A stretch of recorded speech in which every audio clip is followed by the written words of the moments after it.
Baik, selamat sore Bapak. Perkenalkan, nama lengkap saya Yolan Siporandon. Saya mahasiswa Sosiologi kelas A semester 3 dengan NIM 1903030026. Di sini saya akan menjelaskan review buku kedua, yaitu Teori Sosiologi Modern. Kontemporer Sosiologi Pikir, rangka tindakan referensi dan umum teori sistem aksi atau budaya, kepribadian, dan tempat sistem sosial. Titik awal yang mendasar adalah konsep sistem aksi sosial.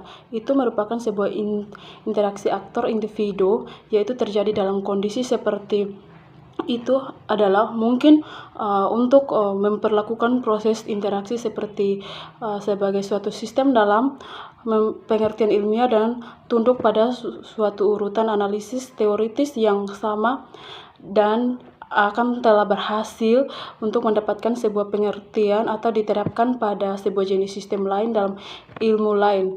Nah, dalam dasar-dasar kerangka acuan juga tindakan yang telah dibahas secara ekstensif dengan tempat lain hanya dapat diperlukan untuk meringkas secara singkat padat dalam suatu sistem.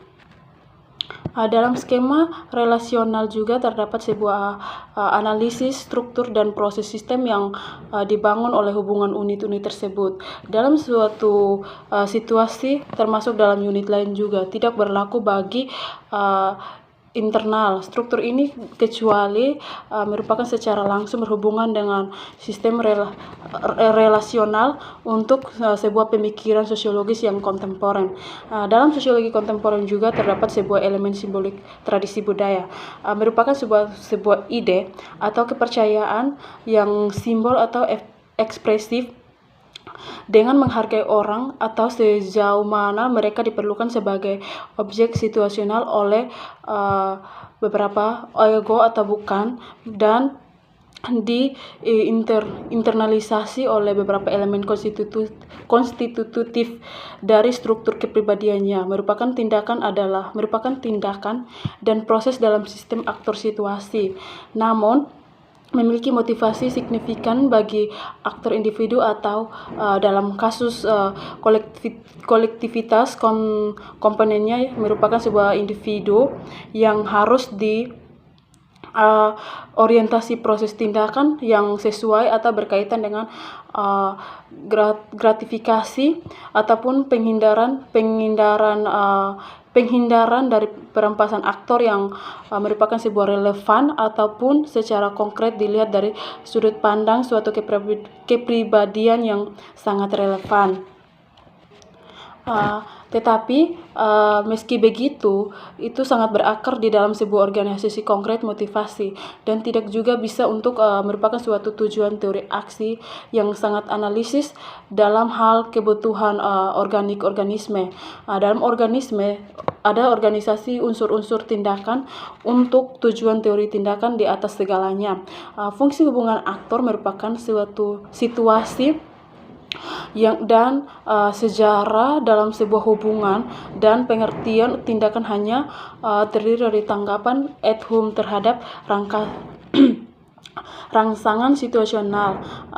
Dalam struktur hanya terdapat sebuah relatif yang hanya terdapat kebutuhan di posisi, dan probabilitasnya juga sangat gratifikasi atau mungkin melakukan, tetapi dalam kasus interaksi dengan objek sosial, dimensi yang lebih jelas itu telah ditambahkan dari berbagai bagian dan ekspresi. Dalam banyak kasus juga terdiri beberapa bagian yang paling penting.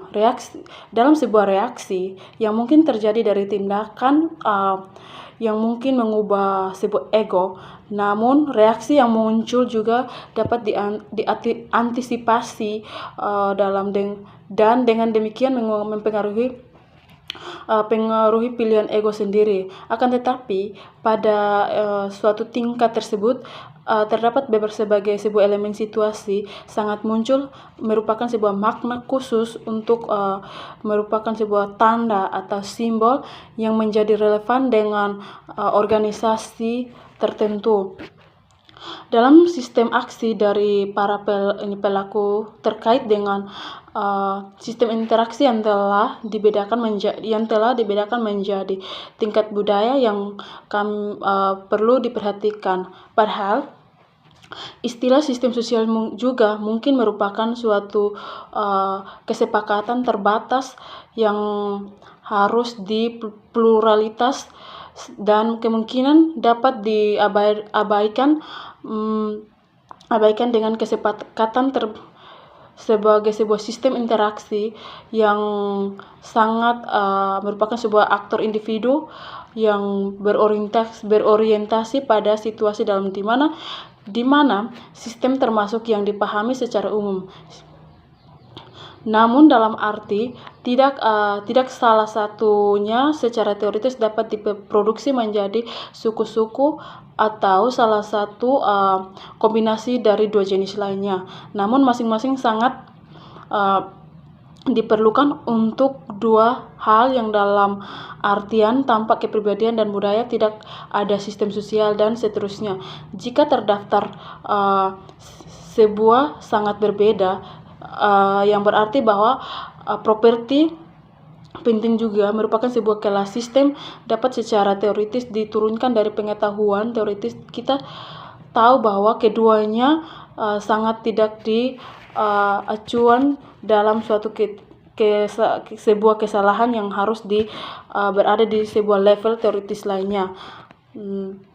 Hampir cara lain untuk membuat poin adalah untuk mengatakan pada suatu tingkat yang dapat disistematisasi teoritis pengetahuan dinamis, kita memperoleh sebuah tindakan fragmentaris untuk dapat diperlukan referensinya sebagai berikut.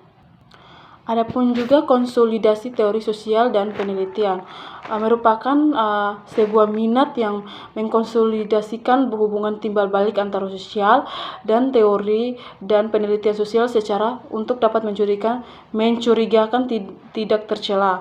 Nah, di mana orang akan menemukannya? Seorang ilmuwan sosial yang menyangkal keinginan integrasi teoritis dan penelitian empiris, kecuali jika diberi kekuasaan khusus untuk berada di posisi yang memiliki ukuran yang sama dari beberapa konvensional yang dapat dibuat oleh spesifik dan harus dicontohkan secara konflik. Dalam kodifikasi teori sosiologi juga terdapat sebuah analisis fungsional di sosiologi, merupakan sebuah sosiologi yang sampai saat ini hampir seluruh bersifat kualitatif, namun dapat melibatkan refleksi yang teratur dan disiplin sehingga memerlukan penemuan dari berbagai pengalaman yang harus strategis, dan para peneliti juga harus sangat berilmiah untuk menemukan sebuah penemuan yang sangat baru sehingga terjadi terjadi pengaturan dan kompak yang sangat bermanfaat sehingga dengan proses penyelidikannya dapat sangat substantif yang dapat dihasilkan sebuah penemuan baru. Ada dua penemuan yang dapat menyatakan bahwa berpikir kritis itu seperti apa, yaitu yang pertama Parson. Parson juga mengemukakan bahwa bagaimana Parson dapat membedakan aspek positif dan negatif dari masalah yang sangat bermotivasi motivasi yang dapat diterapkan pada sosial kontemporer. Yang kedua, apa prasyaratnya sehingga fungsional dari sistem sosial dapat dikarakteristik sama yang mereka tunjukkan. Dan namun yang ketiga, apa yang dimaksud person dapat disituasikan sehingga faktor yang mempengaruhi kursus tindakan dapat di situasi yang sangat berbeda. Yang kedua yang dikemukakan oleh Merton, yaitu yang pertama, apa saja yang harus digunakan dalam teori sosiologis sehingga Robert Merton berbeda dari Talcott Parson. Yang kedua, apa saja teori kisaran menengah sehingga dapat teori Merton memiliki fungsionalisme untuk dalam berlaku dalam dunia politik yang berada di Amerika Utara saat ini. Yang ketiga, ini Marton juga menggunakan pendekatan untuk di teori dan penelitian sosiologis, sehingga bagaimana bisa sosiologis menyelidiki masalah yang seperti apa yang dapat di tunawisme atau rasisme, homofobia untuk seorang pemikiran sosiologis yang kontemporer. Pemikiran sosiologis yang kontemporer merupakan sistem sosial yang mereka butuh secara organik dengan kelas dominan, dan inilah yang merupakan kelompok orang yang paling bertanggung jawab untuk menjaga hubungan hegemonik, karena intelektualnya sangat organik, dapat menghubungkan hegemoni di dalam kelas penguasa, atau merupakan tantangan bagi aktivitas yang dapat memelihara hubungan sangat revolusioner sehingga dapat mengembangkan permanen yang persuders atau sekelompok intelektual organik yang tumbuh bersama dapat tersubordinasi dalam sebuah interaksi kelas atau organisasi dalam kelas yang sangat sosial fungsi daripada karakteristik pendidikan formal. Namun pada perbedaan budaya juga atau status sosial juga, penciptaan lapisan merupakan sebuah intelektual yang sangat organis.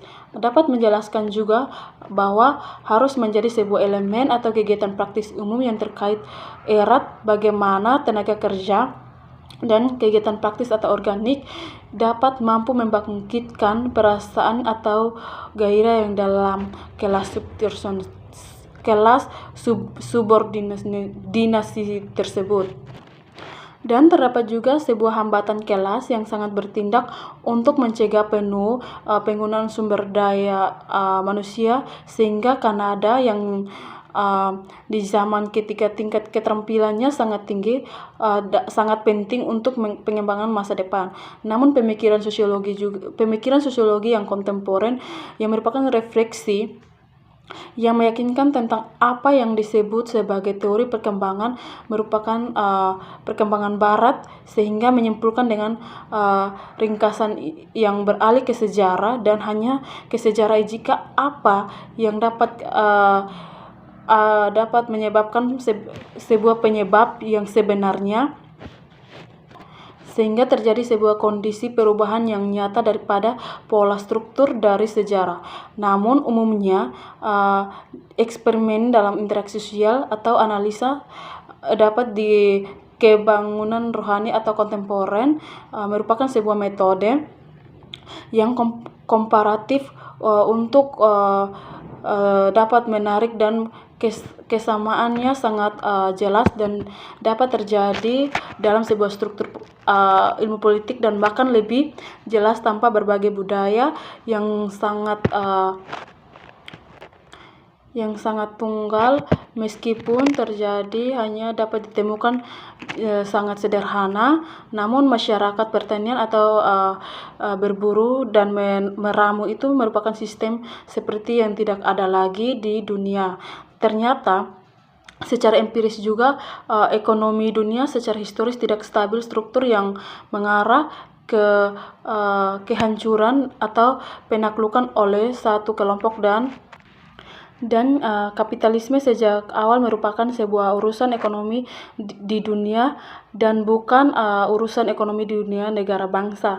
Namun ada kesalahan yang membaca situasi untuk memungkinkan bahwa ini hanya di dua pulau kebangkitan dan kematian. Masa depan dari sistem kapitalisme dunia merupakan sebuah abad bahwa kapitalisme telah menjadi seluruh dunia, meskipun klaim yang sering terjadi dapat dalam berbagai tulisan terutama oleh kaum Marxis. Baik, demikian hasil review buku kedua dari saya. Terima kasih, selamat sore Bapak.